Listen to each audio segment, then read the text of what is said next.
Hello, everyone, and welcome back to a brand new episode of Baat Kardi.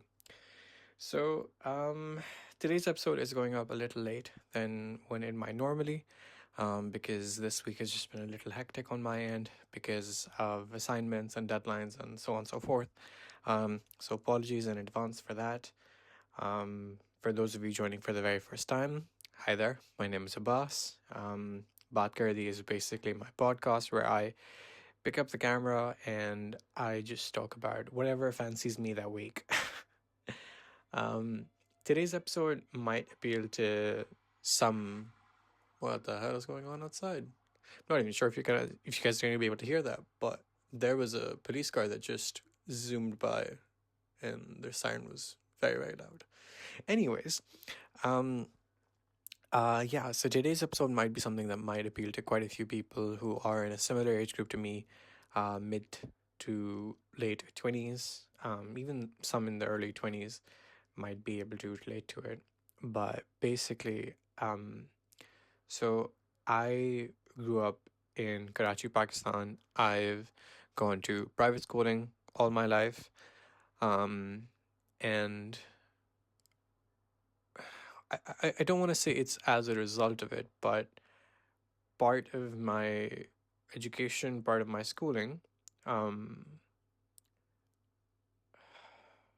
so I mean, okay, no, so no, I'm not going to phrase it like that. So basically, um, all throughout my life, so like whatever the 16 years or so of education before my master's, I don't even know if it's 16 years actually, it might even be more than that.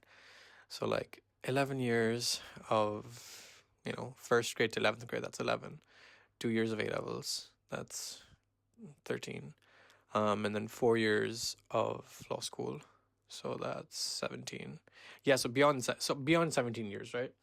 Over 17 years of my education was in English. That's not to say that I wasn't taught other languages during this time. So one of the primary languages spoken throughout Pakistan is Urdu, which is which is the same in dialect as Hindi.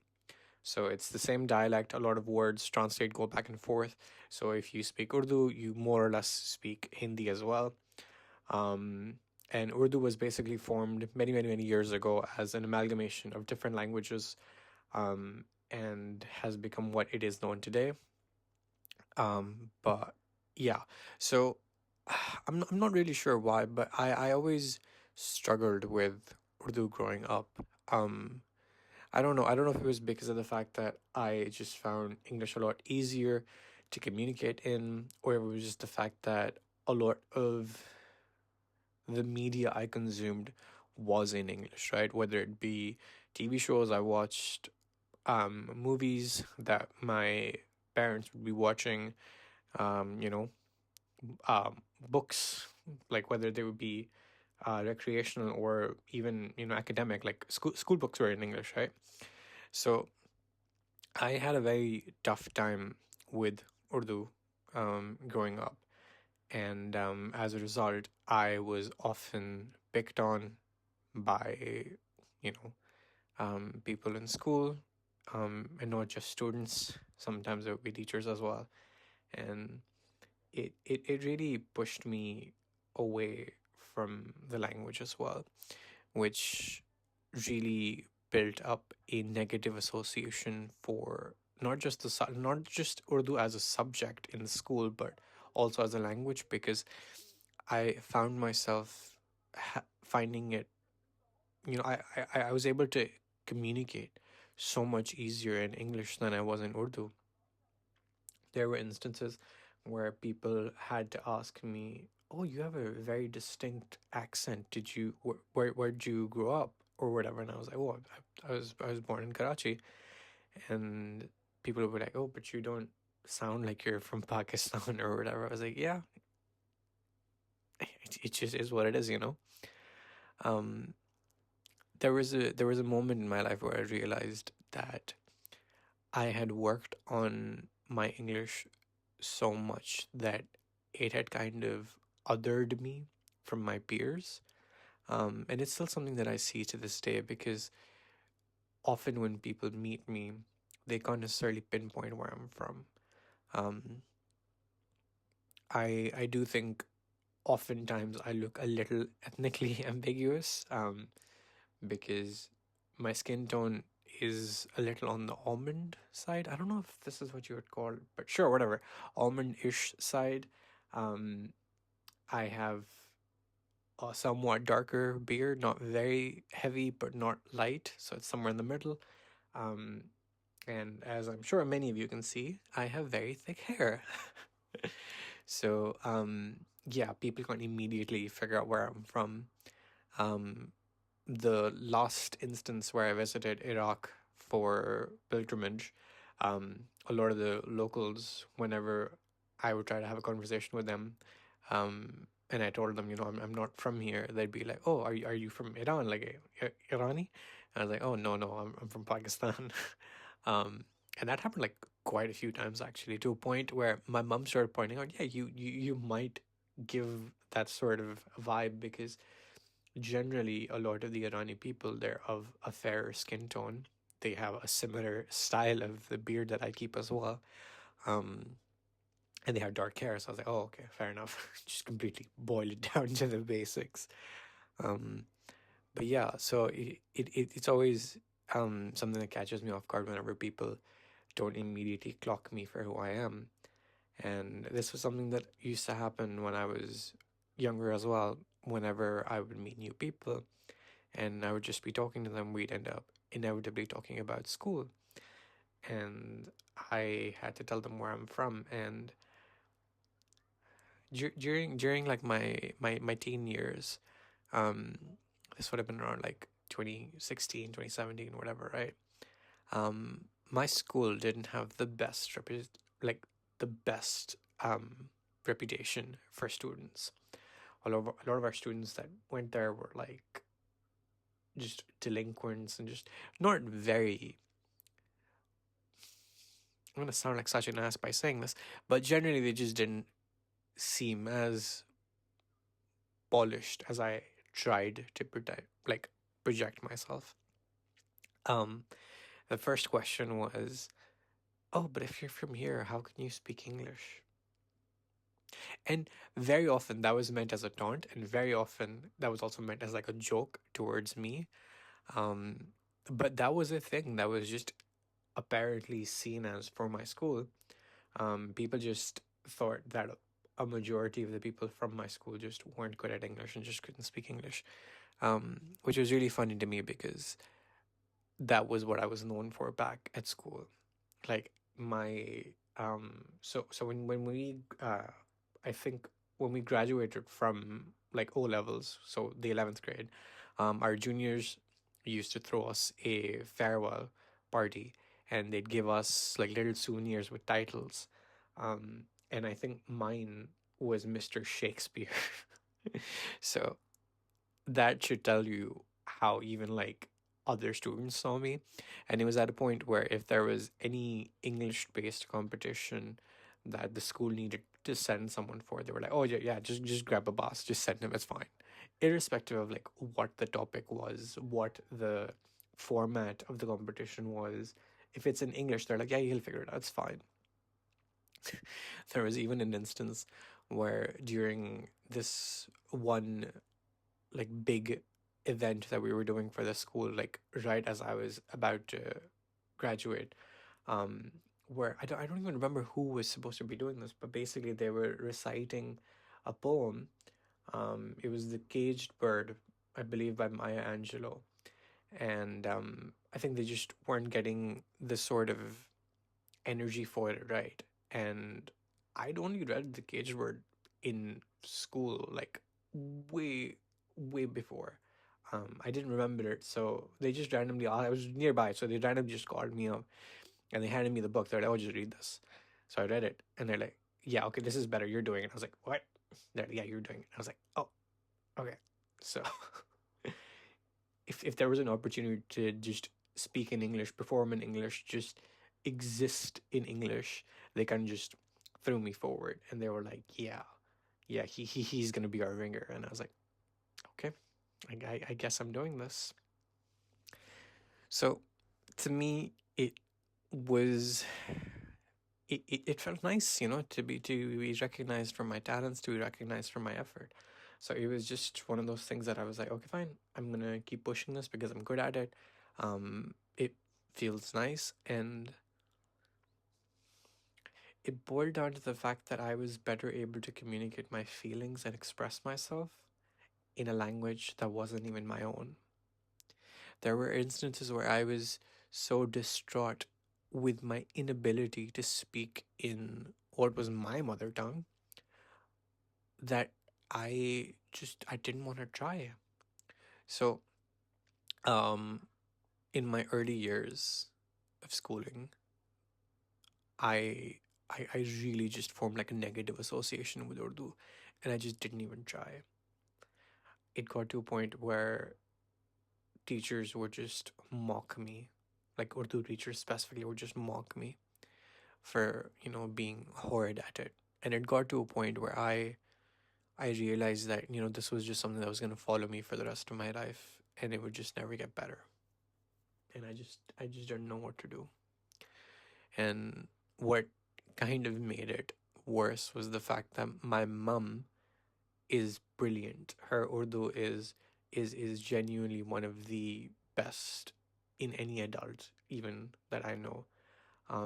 It's still at a point now where everyone goes to my mom for anything Urdu related, homework, assignments, whatever.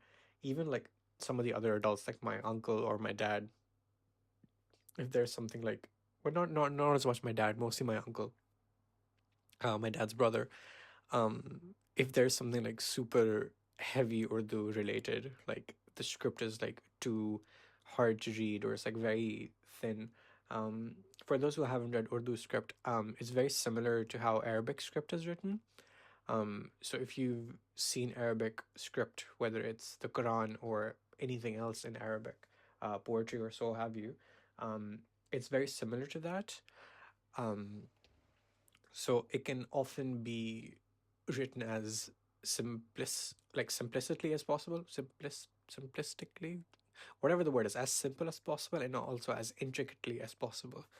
Um, so my uncle would sometimes go to my mom just to ask her to like read something out to him and just like explain it because he couldn't figure it out. And this is just a thing with everyone in my family because my mom is, you know, she's the resident queen. Whereas my brother likes to say she's the self-proclaimed Urdu scholar. She's never claimed to be an Urdu scholar. I don't know where he picked up that from. But yeah, um, Mummy's really good at Urdu. Um, and I just wasn't for a very, very long time in my life. And it just sort of pushed me away from the language completely to a point where people would poke fun at me and go like, "Oh, were you just not born here? Why do you struggle so much?" I was like, "I don't know. Maybe it's the fact that none of you gave me a chance that kept making fun of me at every point when I tried to speak." Like I remember instances where I would try to get into Urdu. There was a phase in my life where I really got into music and I really got into singing, and people would make fun of me, saying that, "Oh, I even sang Urdu in an English accent." I was like, dude, what's the like? Why are you doing this? You know. So, for years and years of my life, I just kept getting pushed away and away, and I really struggled, which honestly sucks. So, Urdu technically isn't my mother tongue by blood, anyways. So from my dad's side, and I guess partially from my mom's side as well, I am Kutchi, which is basically a small village in India called Kutch. So that's our language. You could say that they're kind of like sister languages. This is like a sister language with Gujarati. So if you know Gujarat and Gujarati, so kind of like sister languages. Um, Not very much. My nani, so my maternal grandmother, really dislikes it when I say that, but it's the easiest way to explain it to people who don't know what Kutch and Kutchi people are. But yeah, so like technically speaking, my mother tongue is Kutchi, but no one ever bothered to teach me that in my family. Um, over the years, like just being around the adults who would primarily speak to each other in Kutchi, I have picked up on it enough to understand a conversation. I can't I can't speak the language, I can't hold a conversation in it, but I can understand it decently enough from context clues and just generally how the conversation is seemingly flowing to know what's going on. But of course, I will miss things here and there as well. But that being said, um, Urdu kind of like de facto then became my mother tongue because that's the only language I grew up speaking per se, like without having to be taught it in an academic setting. English was what I was taught. I briefly studied French in school as well for like 3ish years, but it was entirely basic stuff, and I've honestly forgotten most of it now at this point. So I couldn't even hold a basic conversation to save my life. Um, and I think I tried to learn Spanish just for fun, a little bit, just because it was interesting to me. But semantics. I struggled for so many years trying to express myself in a language that should have come to me as easy as breathing, to a point where I just thought I could never be able to do it. I saw my mother, I saw these other people just easily flow through. It's as if the words sort of just glided across their tongue. It just, I just don't know. So, over I think the last 2ish years or so, I really started getting into Urdu poetry. I started listening to the works of Zia Mohyeddin, who, in my eyes, is one of the best Urdu poets, just one of the best people in this sort of sphere, because he had this gravitas to his voice. He was one of the few people I've seen who could speak on anyone's level in Urdu and also could do it in English. When he spoke in English, he had this beautiful, strong British English accent. And then when he speaks in Urdu, when he spoke in Urdu, what the shit? See, this is the kind of thing. Despite like having done like 18 years of my schooling or whatever in English, I'm still gonna say speaked. What the hell? Anyways, when he spoke in Urdu, he could he could basically go toe to toe with anyone who had the purest of Urdu, right? And that was the kind of thing that I was just like, damn, you know, I really want this. He's doing this effortlessly, and of course, it's not like he didn't train classically in theater, and just he's been acting for longer than I'd been alive or whatever. But when I hear his works, I every single time I'm just taken aback because it's just absolutely brilliant the way he pauses, the way he stretches a word, the way he takes a moment to let the line sit with you. It's truly it's a thing of beauty. If you understand Urdu or Hindi, I would implore you to look up some of the videos of Zia Mohyeddin that are out on the internet. There's loads. Oftentimes, you're just gonna see the really, really popular ones. Um, but honestly, even if you don't understand the language, I would really, really, really ask you to just give him a listen, because there are certain things in the word that we can't really explain, a feeling that we get inside when we hear something in a different language, but it speaks to our soul. And Zia Mohyeddin's voice spoke to some part of my brain that something just clicked when I kept hearing him, because 2 years back, some of his some reels with his voice just went viral on Instagram, and I've basically been hooked since.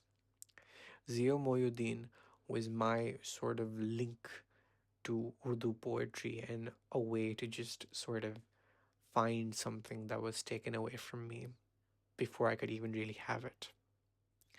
I guess what I'm trying to say is that for the longest time I've struggled with Urdu, right? And I still struggle with Urdu.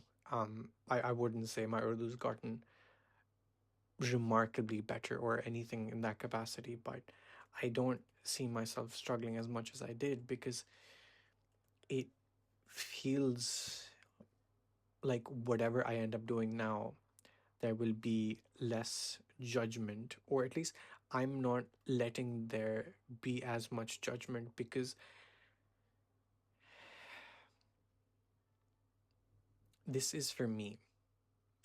I've realized over the last year the art that I'm going to be putting out in the world, or even just my own personal experimentations with art, will be for me.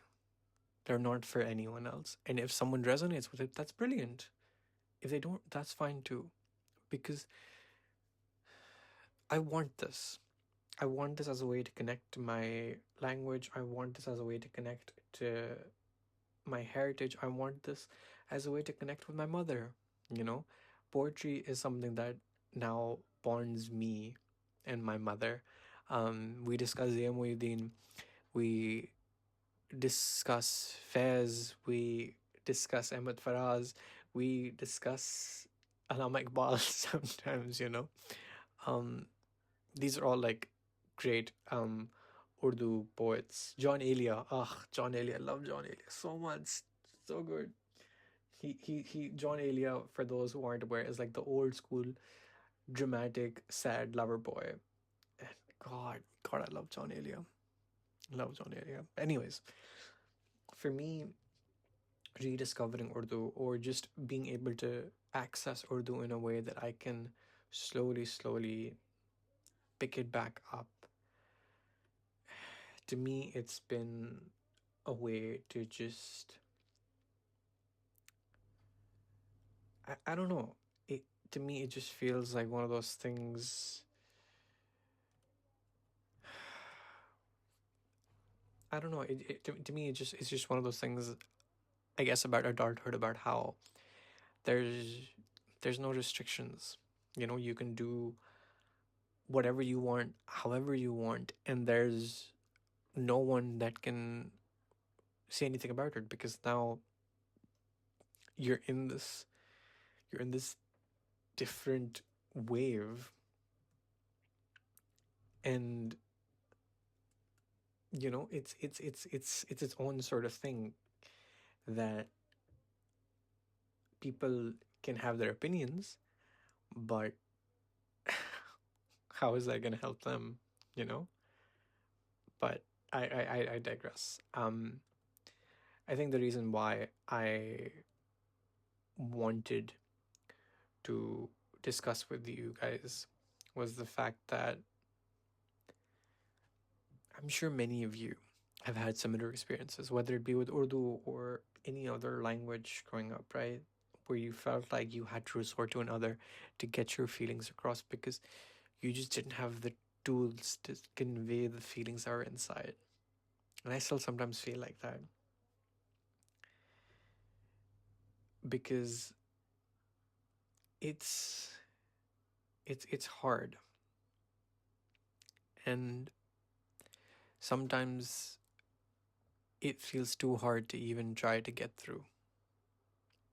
But if I can leave you with one thing, it's the fact that whatever it feels like, whatever it feels like right now, it's gonna feel better if you actually try to get through it now. I'm not gonna sugarcoat it and say it's not gonna be tough, but give it a try. You never know, right? That's to me it felt worth it.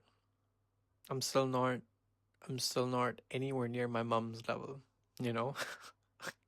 God, I think I'm gonna spend my entire life trying to get to that point, but I don't think I'll ever be able to get to my mom's level because, you know, she's she's an Urdu scholar.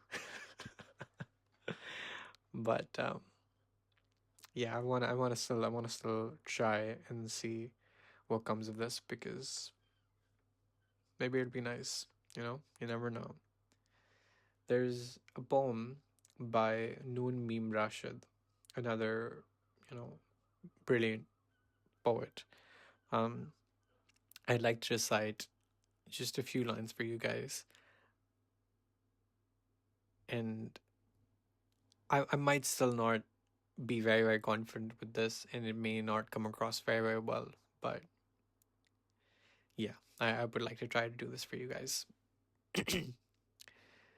जिंदगी से डरते हो जिंदगी तो तुम भी हो जिंदगी तो हम भी हैं जिंदगी से डरते हो आदमी से डरते हो आदमी तो तुम भी हो आदमी तो हम भी हैं आदमी जुबां भी है आदमी बयां भी है उससे तुम नहीं डरते हर्फ और मानी के रिश्ते हाय हाँ से आदमी है वाबस्ता आदमी के दामन से जिंदगी है वाबस्ता उससे तुम नहीं डरते अनकही से डरते हो जो अभी नहीं आई उस घड़ी से डरते हो उस घड़ी की आमद की आगही से डरते हो